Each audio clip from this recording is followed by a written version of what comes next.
नमस्कार। सत्य, सनातन और वैदिक इस YouTube चैनल पर आप सभी का मैं स्वागत करता हूं।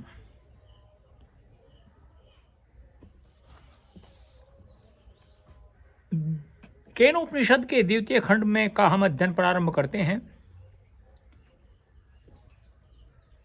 इसमें कहा है, उपनिषद के इस खंड में ब्रह्मज्ञान का साधन बतलाकर चुनौती दी है कि उसे इस जीवन ही में जानने का यत्न करना चाहिए, अन्यथा ऐसा न करने से हानि होगी। जगत के एक एक पदार्थ में ब्रह्म आकाशवत ओतप्रोत हो रहा है। ये उपनिषद कह रहा है कि आकाशवत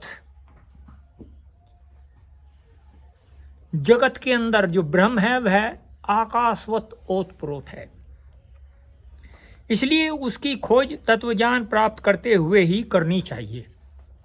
इस प्रकार उसकी खोज करते हुए धीर पुरुष अमरत्व प्राप्त किया करते हैं। एक जगह टोलस्टॉय ने भी इसी प्रकार की बात कही है। उसने कहा है, ईश्वर हम में से प्रत्येक के अंदर विराजमान है। मनुष्य का सर्वोच्च पुरुषार्थ इसी में है कि उस दिव्य ज्योति के प्रकाश से अपने हृदय को प्रकाशित रखे। उसके शब्द ये हैं टोलस्टॉय के, the spirit of God exist in each one of us. The highest good for man is to cherish this divine spirit within himself. अपने आप में ढूंढने का प्रयत्न करना चाहिए। अब जो तृतीय खंड है उसको प्रारंभ करते हैं।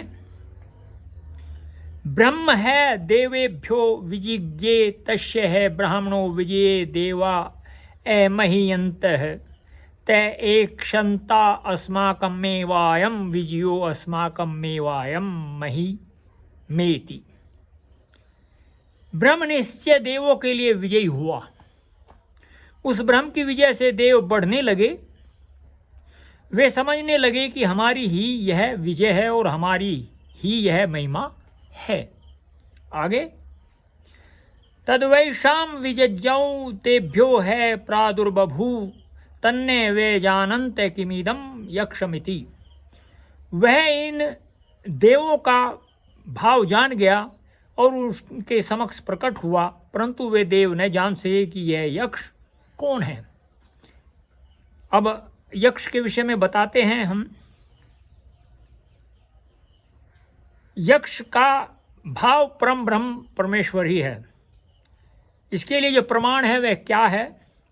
अष्टाचक्रा नव द्वारा देवानाम पुरियोद्यः तस्याम हिरण्ये कोशे स्वर्गो ज्योतिषावृतः तस्मिन् हिरण्ये कोशे त्रयरे त्रिप्रतिष्ठिते तस्मिन् यद यक्षात्मन्वत् तद्वै ब्रह्मविदो विदुः। यह अथर्ववेद का एक मंत्र है जिसमें 8 चक्र और 9 द्वार है। ऐसे अयोध्या देवियों की नगरी है। उसमें प्रकाश में कोश जो तेज से परिपूर्ण स्वर्ग है, उस प्रकाश में कोश में जो 3 अरों से 3 केंद्रों में केंद्रित है और जिसमें आत्मवान यक्ष है, उसे ब्रह्मवेत्ता जानते हैं। तो ये जो बता रहे हैं ये एक प्रकार से उपमा दे करके बता रहे हैं यहाँ कि इस प्रकार से हम उपमा दे सकते हैं। देवों की उपमा दी है। देव इंद्रियों को भी कहते हैं। यक्ष पृथिव्याम एक वृदेक है, अर्थात पृथ्वी में एक वृत्त यक्ष एक ही है। महाध्यक्ष भुवनस्य मध्ये तस्मै बलिम राष्ट्रभृतो भरन्ति। त्रिभुवन के मध्य में जो बड़ा यक्ष है उनके लिए राष्ट्र के सेवक बलि देते, अर्थात अपने को न्योछावर करते हैं। बलि का अभिप्राय ये नहीं है कि हम किसी को काट करके बलि दे दे, जैसे कुछ लोग करते हैं। और उन्होंने उसको ये बताते हैं कि यह बलि का दिवस है और वो उसको परमात्मा के लिए एक भेंट समझते हैं, जबकि ऐसा नहीं है। तो फिर मिलेंगे हम आपसे। नमस्ते।